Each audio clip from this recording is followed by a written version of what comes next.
Ben, ce matin, on va se courber juste quelques instants devant notre Dieu, comme Michel demandait que Dieu nous guide, nous éclaire dans l'analyse de ces mots. C'est ça, méditer, analyser, prendre son temps, comprendre, aller comparer ailleurs dans sa parole. Qu'est-ce qu'il nous dit? Puis Seigneur, guide-nous, on ne veut pas se tromper, on veut être de tes enfants fidèles. On veut être des enfants qui t'obéissent, qui te suivent, comme on a si bien chanté, Seigneur, que nos cœurs soient exempts d'hypocrisie dans tout ça, puis que ce soit notre désir le plus cher de te plaire à toi, notre Seigneur et notre Dieu. Merci Seigneur, parce qu'on sait que tu entends ces paroles et que tu vas faire en sorte que ça produise du fruit dans nos cœurs. Amen. Il y a 2 semaines, on avait vu un peu d'histoire. On a débuté la première épître de Pierre. Juste une brève révision. Pierre a écrit ça dans une époque très difficile où les chrétiens commençaient à vivre des persécutions très fortes sous le règne de Néron. Puis, il y a des chrétiens qui ont été... je ne peux pas affirmer que ça a été pendant cette première et la deuxième lettre, mais c'est dans cette période-là, dans cette année-là, ça a commencé autour du mois de juillet, les grandes persécutions suite à l'incendie. Puis il y a des chrétiens qui étaient torturés par les lions, les bêtes sauvages, crucifiés, des torches humaines enduites de bitume dans le jardin de Néron. Puis on a des histoires de personnes fiables qui racontaient que ces personnes-là chantaient souvent, étaient dans une paix incompréhensible, puis que c'est ça qui en a attiré d'autres à se convertir, tellement le témoignage était puissant. On avait vu que dans le chapitre 1, au verset 2, qu'on était élus du Père pour 3 choses principales que Pierre nous dit ici. Être sanctifié par l'Esprit de Dieu. 2, obéir à Jésus-Christ. Et 3, avoir part à l'aspersion de son sang. Voyez-vous ici, Pierre n'a pas mis l'Évangile obéir à Jésus-Christ comme une option. Non. Ils ont été élus pour ça. 6 et 7 pour se réjouir malgré les diverses épreuves sur la terre qui va durer juste un peu de temps. Puis dans quel but? Pour que notre foi précieuse, c'est précieux notre foi, elle soit éprouvée pour la gloire et la louange au retour de Jésus-Christ. Pierre les encourage, il sait que ça va mal, il les ramène à la vérité. C'est quoi qui est essentiel? En attendant son retour, ayant les reins de votre intelligence, entendement, compréhension sain. Fait qu'il dit-tu juste vague? Non. Que ce soit clair dans notre esprit, rentré, marqué, saint de cette vérité-là. La ceinture de vérité fait partie de l'art. Être sobre, puis faire tout ça en l'attendant avec une parfaite espérance. Ça veut dire une espérance qui ne se corrompt pas, une espérance qui ne diminue pas. Elle est complète, parfaite, c'est ça que ça veut dire. Au verset 16, on avait vu être saint parce que je suis saint. Qui dit ça? Et si on invoque le nom du Seigneur, qu'est-ce que Pierre nous dit? Conduisez-vous avec relâche? Non, avec crainte. Durant le temps de votre habitation passagère, ici-bas, il tape sur le clou. Fait que la crainte, on en avait parlé, on va y revenir à ça. Pourquoi? Parce que vous avez été rachetés de votre manière de vivre d'autrefois, avant votre nouvelle naissance. Vous marchiez dans le péché, dans la corruption, dans tout ça.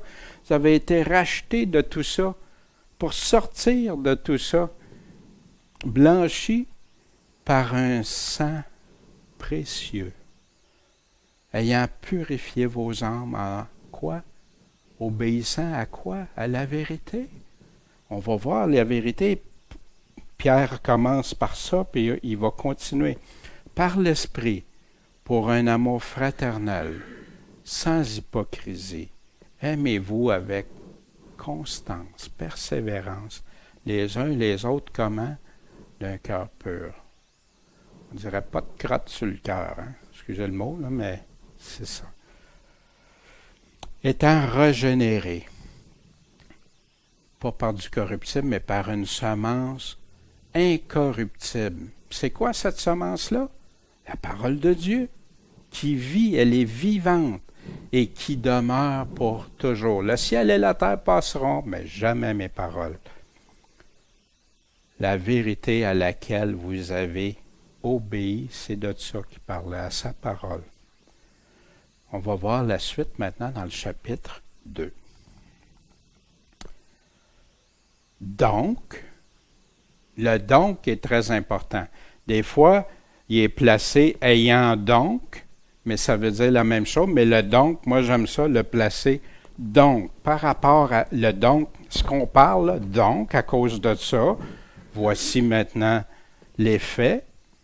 Ayant renoncé à toutes sortes de malice, tout ce qui est du mal, c'est ça la malice, c'est tout ce qui est mal, de fraude, ce qui inclut le mensonge et tout, de dissimulation, d'envie et de médisance. Médisance, ici, j'ai été vérifié, c'est dans le sens diffamation ou parole méchante.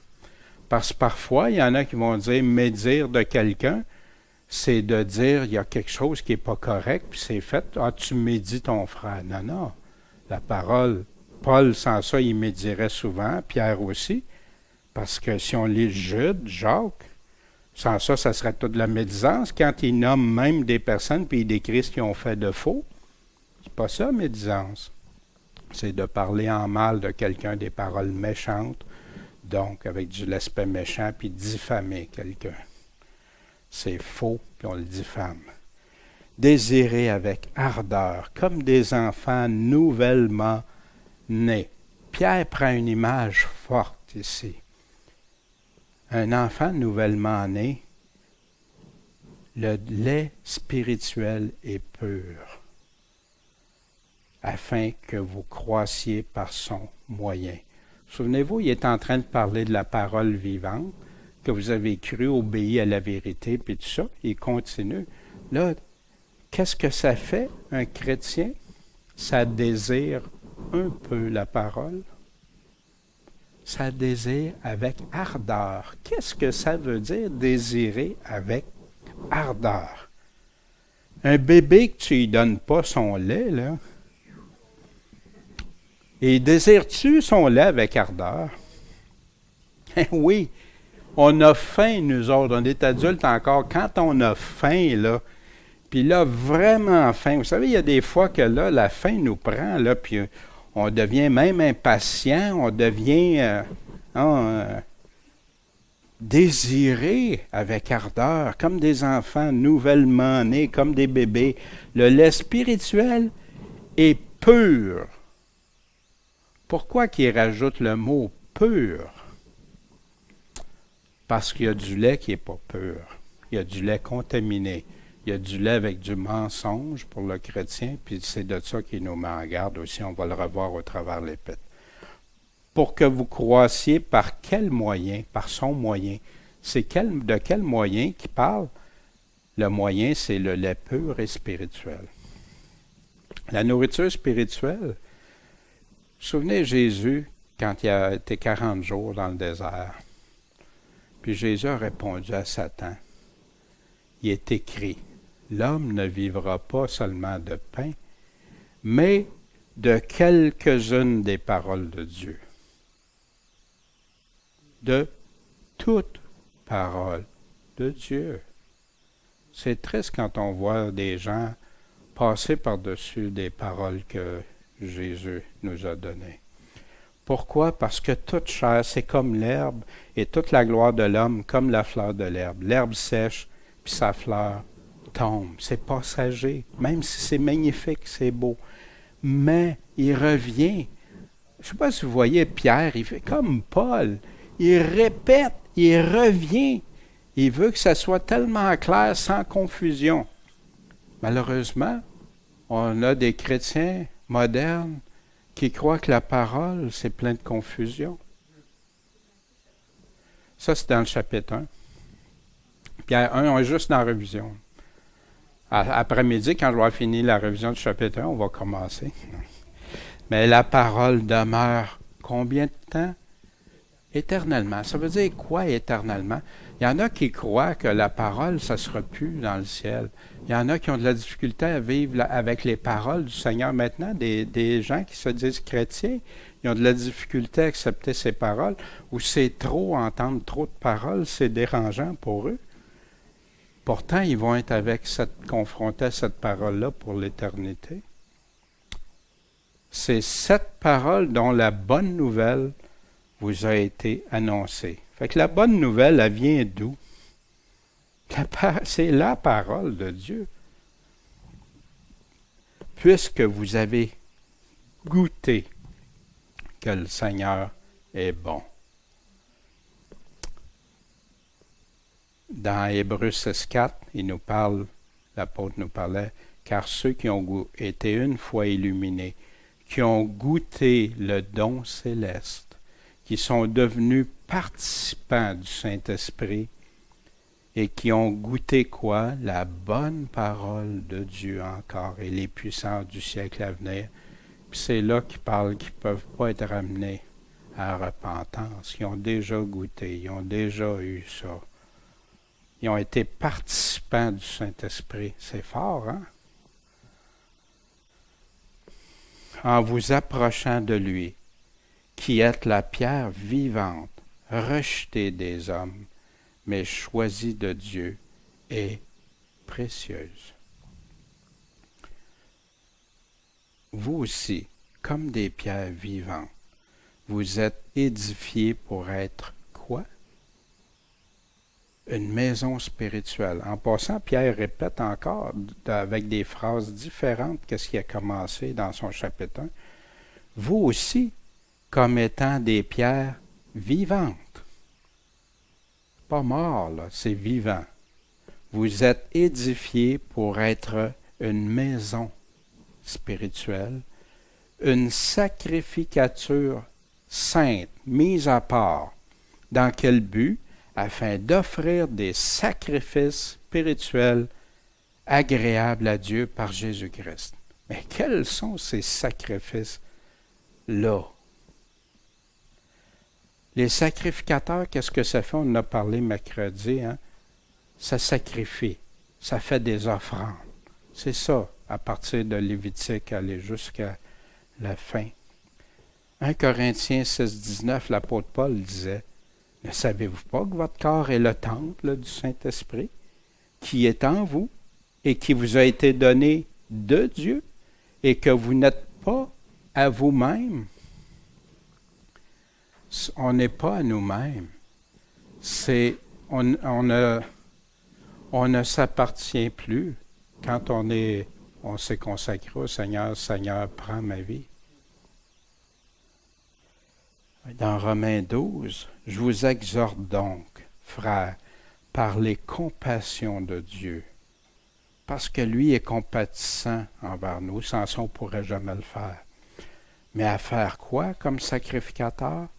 À offrir vos corps en sacrifice vivant, saint, agréable à Dieu. Puis il dit là, vous faites quelque chose de super extraordinaire. C'est votre culte raisonnable. Vous savez, on a une perception moderne aujourd'hui qui dit que quand on fait quelque chose de bien, wow, ça prend des éloges. Il faut qu'on soit mis sur un piédestal parce qu'on fait le bien. Wow! Jésus dit, c'est juste normal. Quand on aura fait le bien, c'est juste ça. On a été créé pour ça, pour être dans le bien tout le temps. Mais l'homme tombe toujours en bas des standards de Dieu. Puis là, on veut que Dieu abaisse ses standards. Monsieur le policier, je vous en veux. Vous ne m'avez pas arrêté pour me féliciter parce que j'ai respecté mes arrêts stop, j'ai respecté la vitesse. Moi, j'ai fait ça. Un culte raisonnable. La maison de Dieu, dans Éphésiens 2:20, étant édifiée sur quoi? Le fondement des apôtres et des prophètes de Dieu, dont Jésus-Christ est la pierre angulaire, en qui tout l'édifice, bien coordonné, pas tout croche, pas dans n'importe quelle croyance, pas dans n'importe quoi, s'élève pour être un temple saint, mis à part au Seigneur.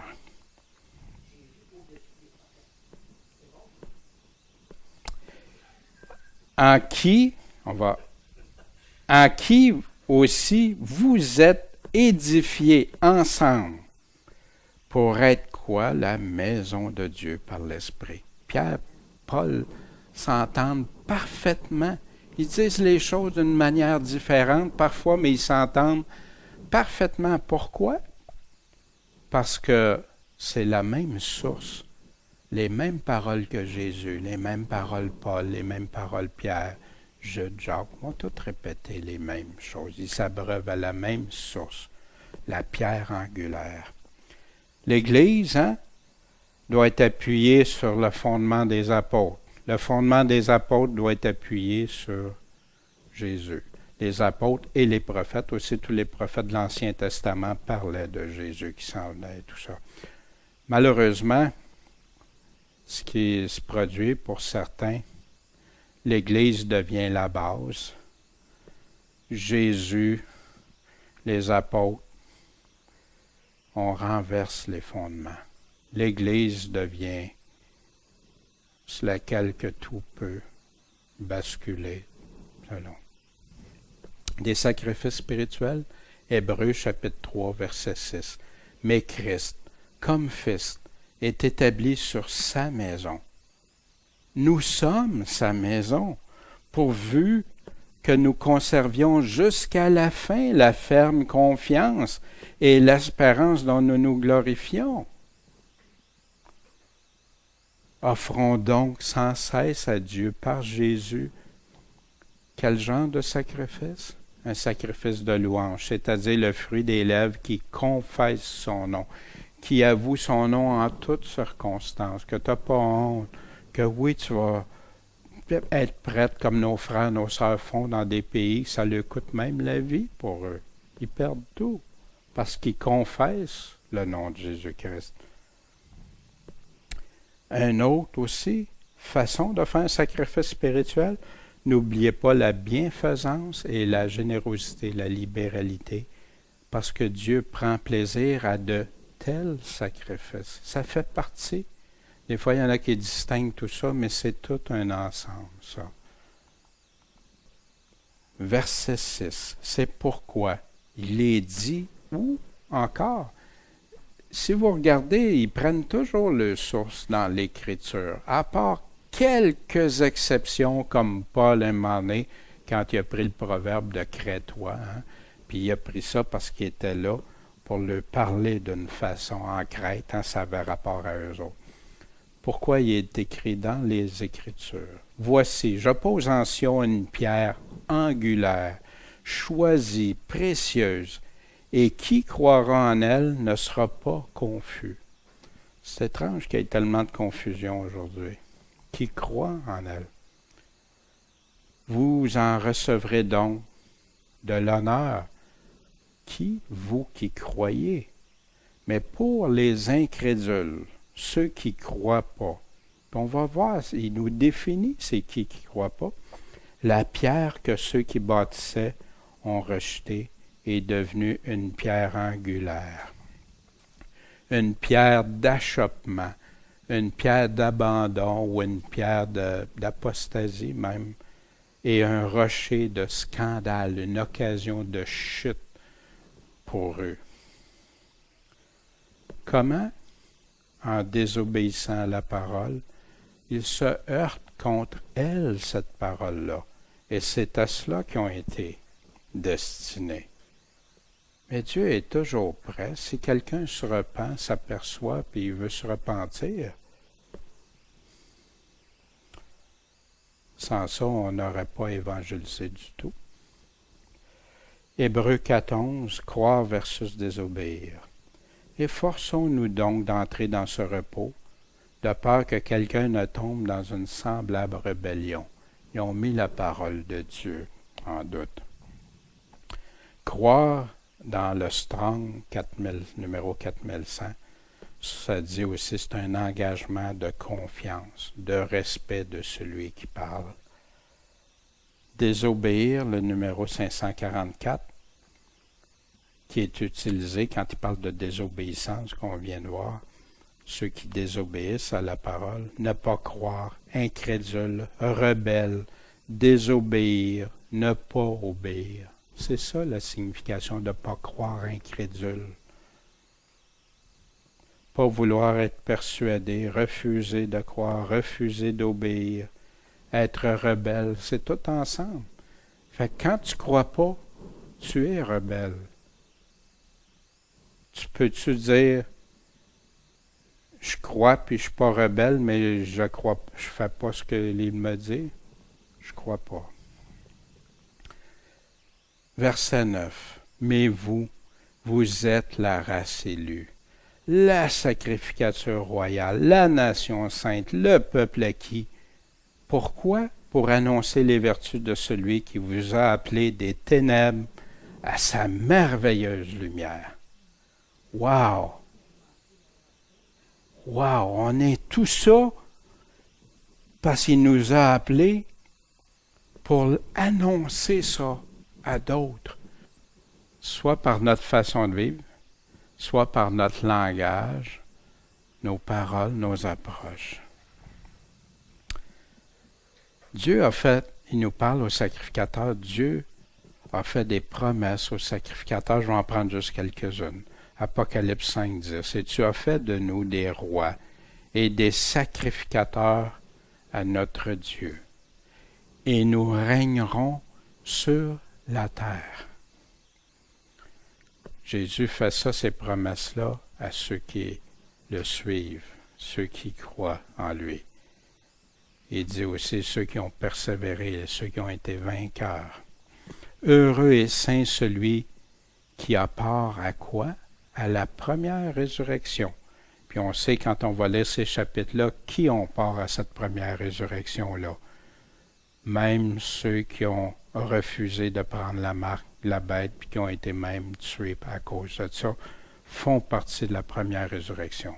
Fait que c'est impossible que cette première résurrection-là ait lieu avant la marque de la bête. La seconde barre n'a pas de pouvoir sur eux, mais ils seront, quoi? Sacrificateurs de Dieu et de Christ, et régneront avec lui pendant 1000 ans. Un peuple acquis, Pierre nous parlait de ça, à Acte 20, 28. Donc, prenant garde à vous-même, parce qu'ils les avertissaient, ils pleuraient, Paul, pendant 3 ans qu'ils les avertissaient. Prenez garde à vous-même et à tout le troupeau sur lequel le Saint-Esprit vous a établi évêque, pasteur ou ancien, pour paître l'Église de Dieu, qu'il a acquise par son propre sang, comme Pierre nous fait ressouvenir qu'on a été racheté à un grand prix, le sang précieux. Prenez garde, il dit ça au pasteur. Puis après ça, si vous prenez garde à vous, vous allez pouvoir prendre garde du troupeau. Dans Tite 2,14, le peuple acquis, Jésus s'est donné lui-même pour nous. Pourquoi? Afin de nous racheter de toute iniquité et nous purifier et se former un peuple particulier. Juste un peuple comme ça, zélé pour les bonnes œuvres. Quand il nous parle, appelé des ténèbres à sa merveilleuse lumière, Paul nous en parlait dans Thessaloniciens. 1 Thessaloniciens, chapitre 5, verset 4. Mais quant à vous, frères, vous n'êtes pas dans les ténèbres. Vous vous souvenez, il parlait de ça pour la résurrection des morts puis l'enlèvement. Vous n'êtes pas dans les ténèbres le jour du Seigneur, il parlait du jour du Seigneur, pour que ce jour-là vous surprenne comme un voleur. Fait qu'il y en a qui disent, ouais, mais ça ne parle pas de la même chose. Ah ouais? Il parle du jour du Seigneur. Le même jour du Seigneur qu'on nous dit tout ce qui va arriver dans son ensemble. Puis c'est drôle, si on prend pour les Thessaloniciens, on peut prendre l'enlèvement, mais on ne veut pas prendre la suite qui vient avec. Il dit, vous allez être là au jour du voleur. Là. Vous allez être là, mais vous autres, vous ne serez pas surpris. Vous êtes tous des enfants de la lumière et des enfants du jour. On n'appartient pas à la nuit puis aux ténèbres, si tu vis selon le Christ. Donc, dormons pas comme les autres qui sont endormis, qui ne veillent pas, qui ne restent pas éveillés, les vierges folles. Mais veillons et soyons sobres. Parce que ceux qui dorment, ils dorment la nuit. Le voleur qui vient pendant la nuit. Et ceux qui s'enivrent sont ivres la nuit. Mais nous qui sommes du jour, soyons sobres. On va définir sobre. Étant revêtus de la cuirasse de la foi. La cuirasse. Pour pas qu'on soit attaquable, là. Et de la charité et du casque de l'espérance du salut. Hein, quand il parle aussi le casque du salut, c'est le casque de l'espérance de ce salut. Être sobre, j'ai été regarder le mot Strong 1127, Grégorio, qui veut dire veiller, être vigilant. Il est utilisé 23 fois dans le Nouveau Testament.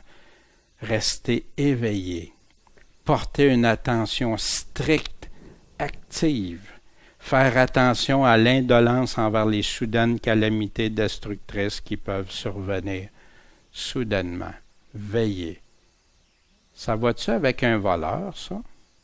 Un voleur peut arriver, une calamité destructive peut arriver. Hein? Il vient de voler tout, il vient de chercher, il peut même faire un enlèvement, il peut faire n'importe quoi. Faites attention à l'indolence, à être indolent. Tu es négligent, dans le fond. Tu sais, tu es indolent. Tu vois un enfant qui est indolent sur la route. Ouais, de ne pas prendre ça au sérieux. Si tu le prends légèrement, tu ne le prends pas. Et c'est exactement le reproche. Puis ça, en passant, ça vient du Bible Online, là, des définitions bibliques là, de ces mots-là. Reproche de Jésus aux vierges folles de Matthieu 25. Toute la conclusion qu'il donne des 10 vierges, les 5 sages, les 5 folles, il conclut au dernier verset 13, il dit quoi? Donc, veillez. Tout le sens de son exemple qu'il nous donne, c'est d'être resté éveillé, resté vigilant, resté sobre. Pierre, chapitre 2, verset 10. Vous qui autrefois n'étiez pas un peuple, mais qui maintenant êtes le peuple de Dieu, vous n'aviez pas obtenu miséricorde avant, mais maintenant vous avez obtenu cette miséricorde de Dieu. Bien-aimés, je vous exhorte, comme des étrangers et des voyageurs, à faire quoi? À s'abstenir des convoitises charnelles qui font la guerre à l'âme.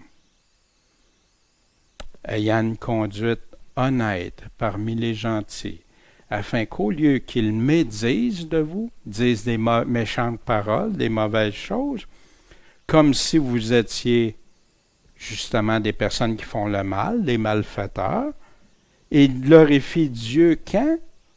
Au jour de la visitation, à son retour, à son avènement, en voyant vos bonnes œuvres. Puis en passant, Pierre reparle des mêmes thèmes. Il parlait de son avènement, puis il continue. Comme il parlait de sa parole, il continue. Au verset 13. Soyez donc soumis à toute institution humaine, à cause du Seigneur, soit au roi, comme à celui qui est au-dessus des autres, soit au gouverneur, comme à des personnes qui sont envoyées de sa part. Nous, comme roi aujourd'hui, qui on a des premiers ministres, Dans certains pays, ils ont encore des rois, puis ils ont des gouverneurs, des premiers ministres, des ministres, des présidents, etc., des gouverneurs comme à des personnes envoyées de sa part pour punir ceux qui font mal et approuver ceux qui font le bien. Rappelez-vous quand Pierre parlait de ça, dans le temps de Néron, là. Puis il était en train de dire aux chrétiens, vivez d'une façon exemplaire, qu'il n'y a rien. Puis que quand Jésus va revenir, ils vont le confesser que vous étiez. Ils vont avoir à répondre de ça s'ils ne se sont pas repentis. Pourquoi? Parce que ceci est la volonté de Dieu, qu'en faisant le bien, vous fermiez la bouche à l'ignorance des hommes dépourvus de sens.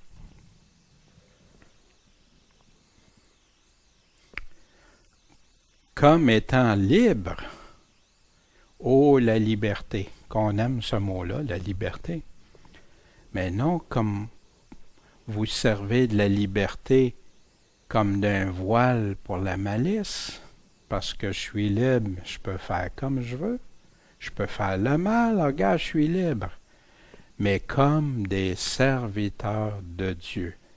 Tu es libre de ça, mais pour être serviteur de Dieu. Comment se comporte un serviteur de Dieu? Libre, liberté, on va en voir quelques passages parce que je crois qu'aujourd'hui c'est très mal perçu. Éphésiens 3,12, en qui nous avons par la foi en lui, en Jésus-Christ, la liberté de nous approcher de Dieu avec confiance. Puis oui, quand je crois, puis je suis le Seigneur, je peux m'approcher de lui avec confiance. Ça enlève-tu ma crainte dans le sens de le servir, de le suivre? Non, au contraire. Parce que je crains Dieu, je vais m'approcher aussi avec confiance.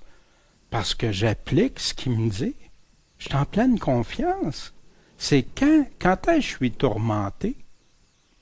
Quand je sais que j'ai désobéi à Dieu. Oh, là, peux-tu m'approcher aussi facilement avec confiance? Mais on a, par la foi en lui, c'est parce qu'on croit en lui, on le suit, on écoute ce qu'il nous dit, on est attentif à ses propos.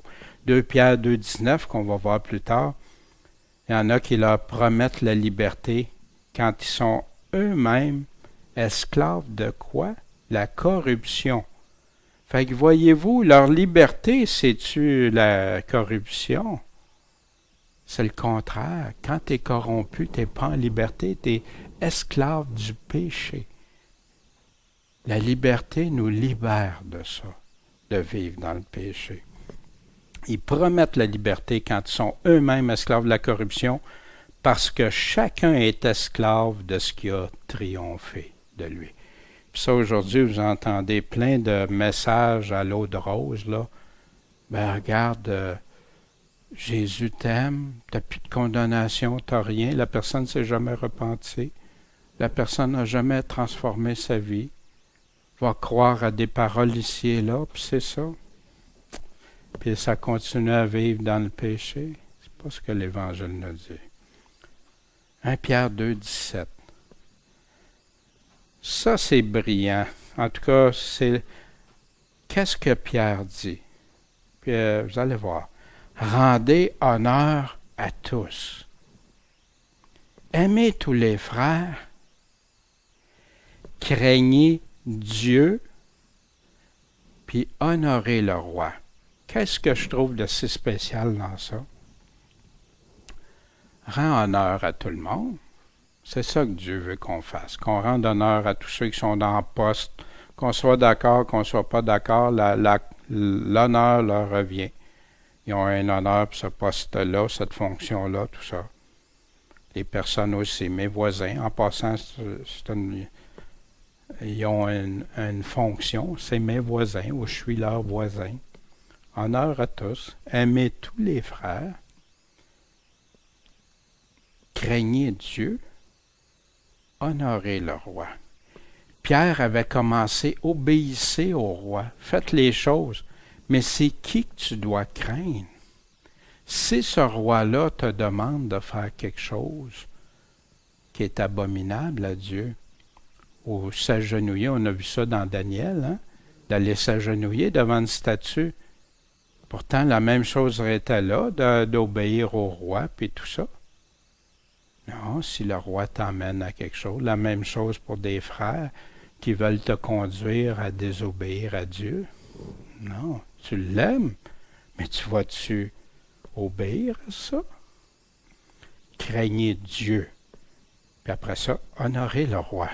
Qui va toujours la première place? La crainte, c'est à Dieu. Jésus nous dit, ne craignez pas ceux qui peuvent tuer le corps, mais après ça, ils n'ont plus de pouvoir, mais craignez celui qui peut tuer et le corps et l'âme. Dieu. Domestique. Il y a des versions aussi esclaves. Ça, on n'aime pas ça. Mais savez-vous, aujourd'hui, c'est employé. Hein? Je suis un esclave. On n'aime pas ça, hein? Ça fait...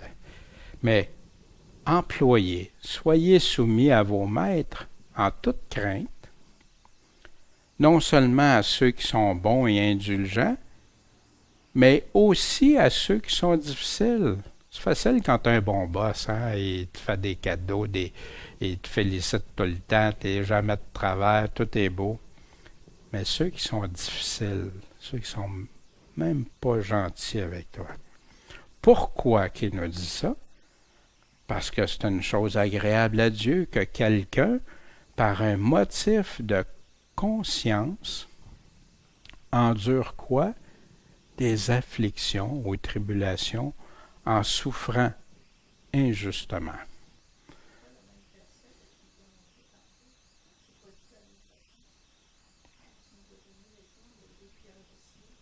Mm-hmm. C'est quoi la différence de... Non. Mais c'était pas pour le chapitre 2, c'était dans les chapitres suivants. OK.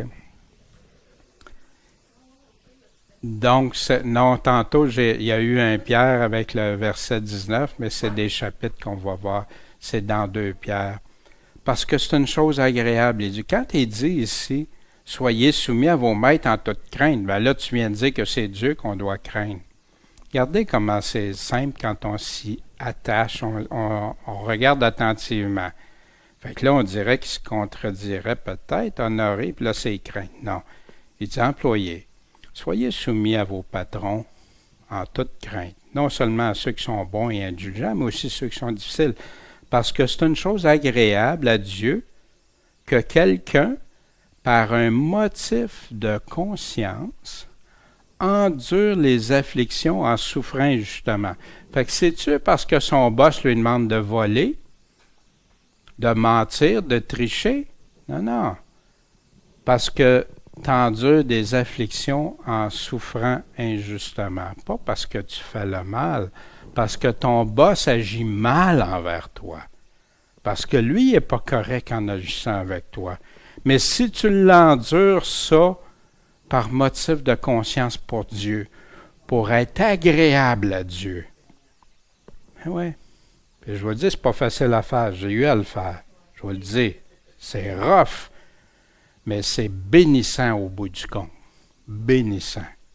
Puis libérateur, puis aujourd'hui, je peux en parler avec une pleine assurance d'avoir fait ce que j'avais à faire.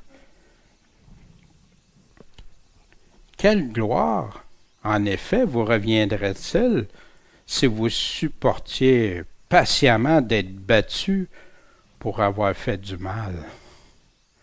Mais si vous supportez patiemment la souffrance parce que vous avez bien fait, c'est à cela que Dieu prend plaisir.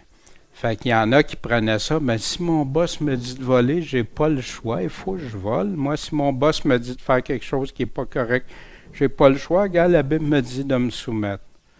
Est-ce que c'est de ça? Pour avoir fait le bien qu'il nous dit. Il répète, Pierre. Parce que c'est à cela que vous êtes appelés. Hein? À souffrir injustement? Voyons donc, Seigneur, ça se peut pas. Tu m'as sauvé pour que tout soit béni dans tout, que tout aille merveilleusement bien, comme certains prétendent. Non, quand on veut vivre pieusement Jésus-Christ, on va être persécuté. On va avoir des difficultés, des tribulations. Jésus dit, vous avez été appelés à ça, à vivre des tribulations. C'est à cela que vous êtes appelés, c'est de ça que Pierre parle, exactement dans le même sens que Jésus. Pourquoi? Parce que Christ aussi a souffert pour vous, vous laissant quoi? Un exemple. Seigneur, rends-moi semblable à toi. La souffrance fait partie du semblable à toi. Dans la sanctification, la sainteté a été purée pour que vous suiviez ses traces. Vous ne serez pas mieux traité que le Maître. Suivez mes traces. Lui qui n'a pas commis de péché, on peut-tu dire comme nous autres? Non. Lui qui n'a pas commis de péché, puis dans la bouche duquel il ne s'est trouvé aucun mensonge. C'est étrange, Jésus, il dit, je suis le chemin, la vérité et la vie. Comment ça se fait qu'on n'est pas si attiré que ça à écouter sa vérité, qu'on est prêt à accepter des mensonges humains? Il n'y a aucune fraude en Jésus-Christ. Qui, outragé, rendait pas d'outrage.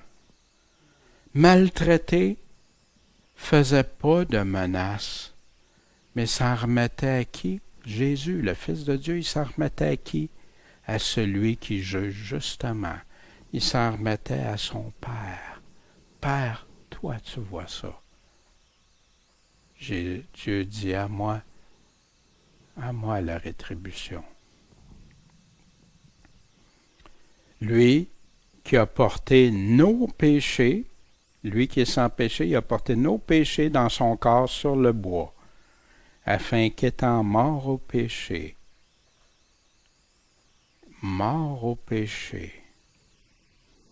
nous vivions comment? À la justice, pour la justice, et par la meurtrissure de qui vous avez été guéris.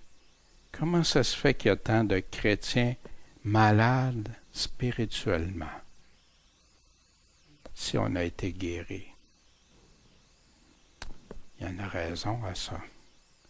Mort au péché pour qu'on vive pour la justice, car vous étiez comme des brebis errantes. Mais maintenant, vous êtes retournés à qui? Au pasteur, le grand berger, et à l'évêque de vos âmes, le Seigneur Jésus-Christ. Amen. Amen, Seigneur. On était errants.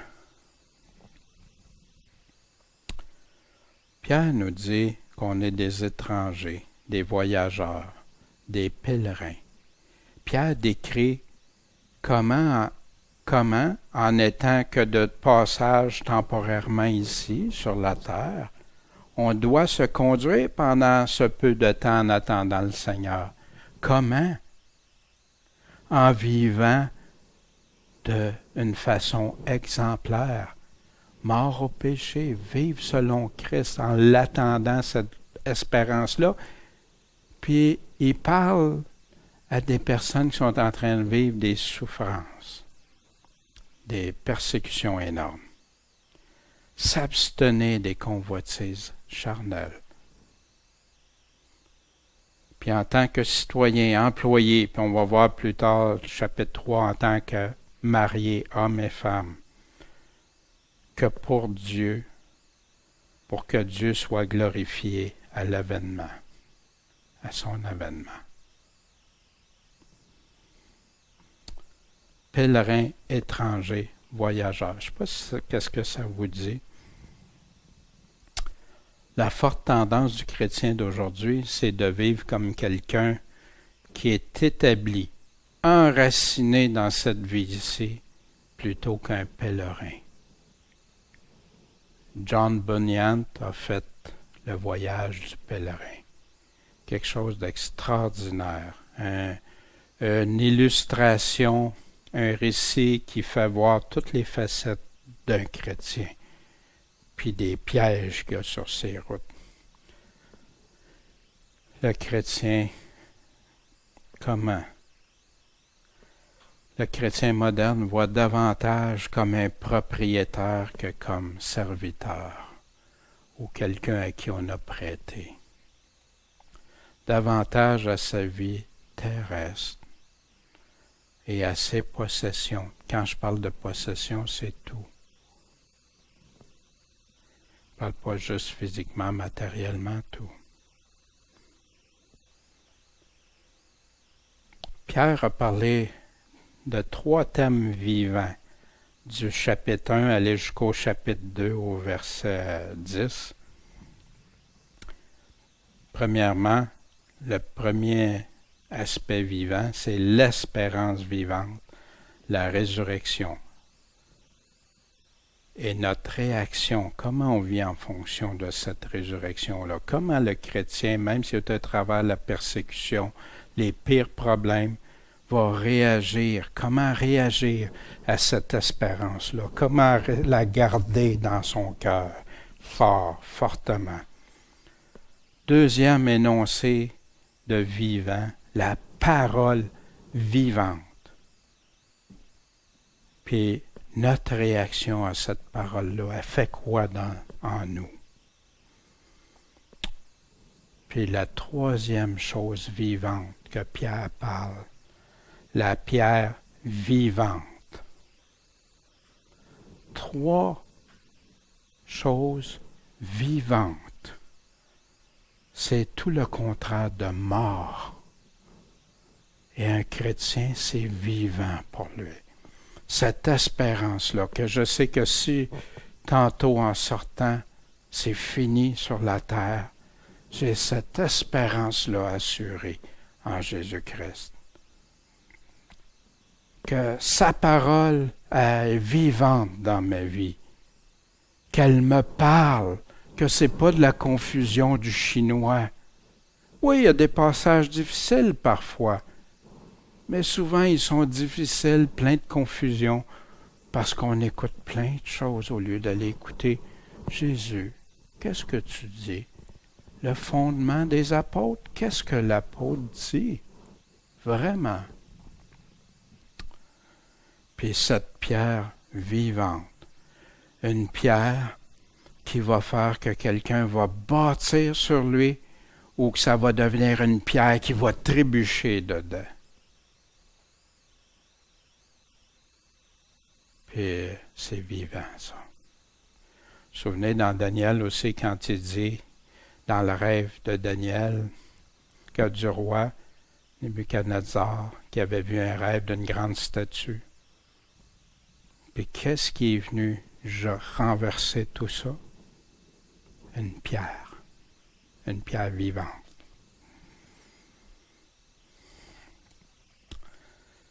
On va aller regarder qu'est-ce que le professeur pasteur de Genève, celui-ci de la Bible de 1779 de Osterwald. Pierre exhorte les chrétiens à vivre dans l'innocence. En passant, vivre dans l'innocence puis être innocent, on comprend là. Parce qu'il nous dit d'être sous nos gardes, d'être vigilants, puis tout. Il ne veut pas qu'on soit des innocents dans ce que le monde pense ou même ridiculise. Dans l'innocence du péché, propre, clean, à croître dans la connaissance puis la grâce de Jésus-Christ et à s'attacher de plus en plus à lui par la foi puis par l'imitation de sa vie, en sorte qu'étant unis à leur Sauveur et entre eux par la charité, ils composent tout ensemble une même Église qui soit comme un temple consacré au Seigneur. Et pour les engager à cela, il leur met devant les yeux, d'un côté, le malheur des incrédules qui rejettent Jésus-Christ, désobéissent, et l'autre, la grâce que Dieu leur avait faite de les choisir pour être son peuple. Quel privilège! Et des personnes consacrées à son service et à sa gloire. Il les exhorte après cela à renoncer au désir de la chair, à édifier les non-croyants par une bonne conduite, et d'être soumis au roi et aux magistrats, et à aimer et à honorer tout le monde. Jésus dit « Aimez même vos ennemis ». Imaginez Pierre qui dit ça pendant qu'il y en a qui se font. C'est pendant qu'ils vivent des choses atroces. Parce que Pierre avait bien compris l'espérance, c'était quoi? Hein? C'était pas pour cette vie-ci. Après ça, il les exhorte, il recommande aux esclaves chrétiens ou employés chrétiens qui servaient des maîtres non-croyants de s'assujettir à eux et de supporter patiemment ce qui leur avait été fâcheux et rude envers eux. Et à cette occasion, il parle de l'obligation où sont les chrétiens d'imiter la patience de Jésus-Christ. Remarquez ici l'obligation où sont les chrétiens d'imiter Jésus-Christ. On doit remarquer dans ce chapitre que le caractère des vrais enfants de Dieu est l'innocence, la douceur, la simplicité, la sincérité et un grand éloignement pour la malice et pour l'hypocrisie, et un désir continuel de s'avancer dans la grâce de notre Seigneur Jésus-Christ. C'est malheureux qu'aujourd'hui on dit « j'ai eu la grâce de Dieu, c'est réglé, c'est fait ». Non. Soyez dans la grâce. Paul, Pierre écrit ça dans chaque lettre. Nous avons ici une belle description de la vocation des chrétiens. Pierre dit que les fidèles sont comme autant de pierres vivantes qui composent une maison sainte, où l'on offre des sacrifices spirituels agréables à Dieu par Jésus-Christ, et que l'Église est une assemblée de rois, de sacrificateurs, de personnes élues, un peuple que Dieu s'est acquis, un peuple acquis. Cela nous engage à bien considérer la glorieuse condition où Dieu nous a élevés et la grande grâce qu'il nous a faite de nous choisir pour être son peuple, nous qui étions autrefois de misérables païens. Voyez, ça se répète. Pourquoi? Parce qu'il répète ce que Pierre a dit. Pierre se répète, mais nous le dit d'une approche différente pour être sûr qu'on a le maximum d'enseignement pour qu'on comprenne. Pas que ce soit du chinois ou incompréhensible, bien au contraire. Et ces titres augustes, ces grands titres que l'apôtre nous donne, doivent nous inspirer des sentiments dignes d'une vocation aussi sainte que la nôtre et des personnes que Dieu a séparées du monde et qu'il a consacrées à son service et à sa gloire. Les devoirs que cette vocation nous impose sont, c'est des mots qu'on n'aime plus aujourd'hui entendre, hein? Les devoirs imposés, serviteurs, hein? On est rébarbatif un peu à ça, hein? Mais c'est ça l'Évangile. Jésus était serviteur, soumis. Oui, la soumission, oui. On va en parler d'ailleurs. Et manquez pas ça, ça va être intéressant, ce bout-là. Là, ici, il a parlé de soumission envers les patrons faciles. Fait que des fois, il y en a que je ne veux pas aller trop loin, mais des fois, la femme, soyez soumise. Mais il dit ça à tout le monde. On a tout à être soumis. Puis des fois, c'est pas facile. Mais ça plaît à Dieu. Surtout quand c'est pas, on pense que c'est injuste envers nous, puis on le fait par conscience pour Dieu. Dieu voit ça, puis il n'oublie rien. Comme Saint Pierre le représente avec tant de force et de douceur, d'annoncer les vertus de celui qui nous a appelés des ténèbres à sa merveilleuse lumière, de nous abstenir des convoitises charnelles qui font la guerre à l'âme. Quel piège aujourd'hui! Nous souvenant que nous sommes ici-bas des étrangers et des voyageurs, d'édifier tous les hommes par une conduite sage et innocente du mal, de craindre Dieu, d'honorer tous nos supérieurs et de rendre à tous les hommes ce qui leur est dû. Enfin, un des principaux devoirs des chrétiens est de souffrir patiemment tous les maux qu'on pourrait leur faire et de se proposer toujours l'exemple de Jésus-Christ. Ça va mal, on a de la peine, on est découragé, on dit « Seigneur, je ne serai pas capable ». Regarde à Jésus-Christ. Puis Jésus-Christ te donne un esprit non de timidité, mais de force, que si sincèrement tu veux le faire, il va te le faire, il va t'aider. Il a souffert avec une patience si admirable, nous laissant en cela un exemple et un patron afin que nous en suivions les traces. Ça, c'est l'interprétation que nos frères, nos sœurs avaient autrefois.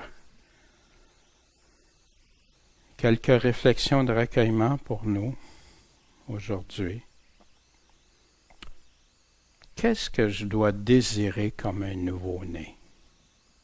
C'est quoi que Pierre nous dit? Le lait spirituel, pur, non frelaté. Comment m'assurer que le lait que je bois n'est pas contaminé? On va où est le lait même, pur, sans ajout, sans modification, sans rien enlever. Et là, imaginez le bébé, tu dis, ben j'aime pas qu'il y ait de la vitamine D dans ça. J'enlève toute la vitamine D, ou telle autre vitamine, ou telle autre enzyme. Ça, j'aime pas ça, je l'enlève. Je ne sais pas si ça va avoir le même effet, hein? Ou bien non, je vais en rajouter, moi. Le lait n'est pas assez bon. Moi, je connais ça, je vais en rajouter. Comment puis-je être un ou une sacrificateur pour le Seigneur? Qu'est-ce que c'est? Qu'est-ce que je peux offrir en sacrifice à Dieu qui s'est offert pour nous? Est-ce que je peux croire en désobéissant ou croire sans obéir? Quand Jésus nous dit, mes amis, écoutent mes commandements, les mettent en pratique, me suivent. Quand il y a tout ça, mais ceux qui n'écoutent pas mes commandements, qui ne mettent pas en pratique, ne peuvent pas être mes amis. Puis, suis-je un ou une pèlerin ou un installé dans cette vie-ci? Où sont mes racines?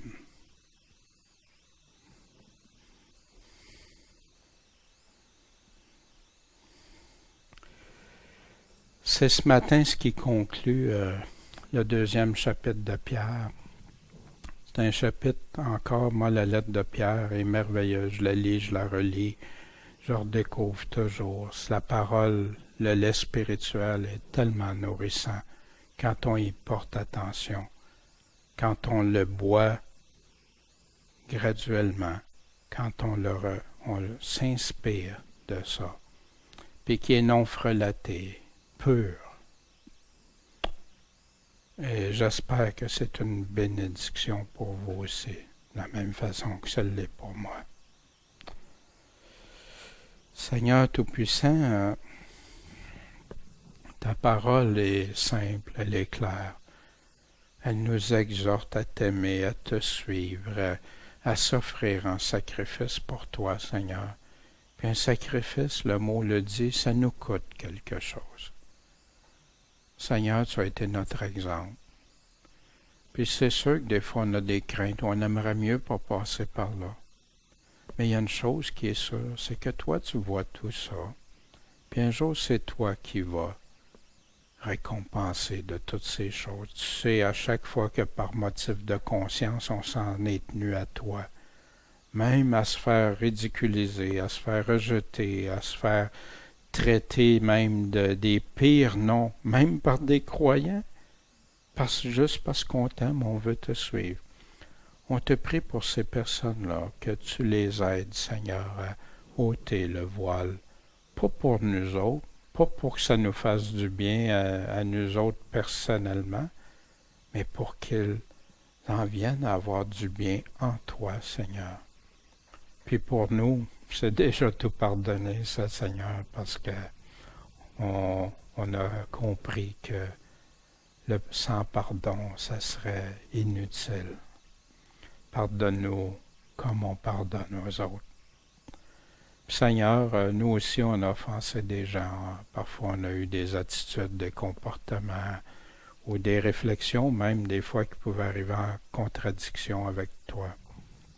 Seigneur, on te demande pardon de ça. Puis on te demande que tu nous guides, que tu sois notre source, qu'on se nourrisse de ton lait pur pour nous guider, puis que ce soit des sacrifices agréables pour toi. Seigneur, merci de nous purifier, nous conduire et de continuer ton œuvre en nous parce qu'on en a besoin. On ne peut pas rien sans rester attaché au cep, Seigneur. Merci que tu nous émondes, que tu enlèves ce qui n'est pas nécessaire, tu enlèves le monde de nous aussi. En ton saint nom, Jésus-Christ, Seigneur et Sauveur. Amen.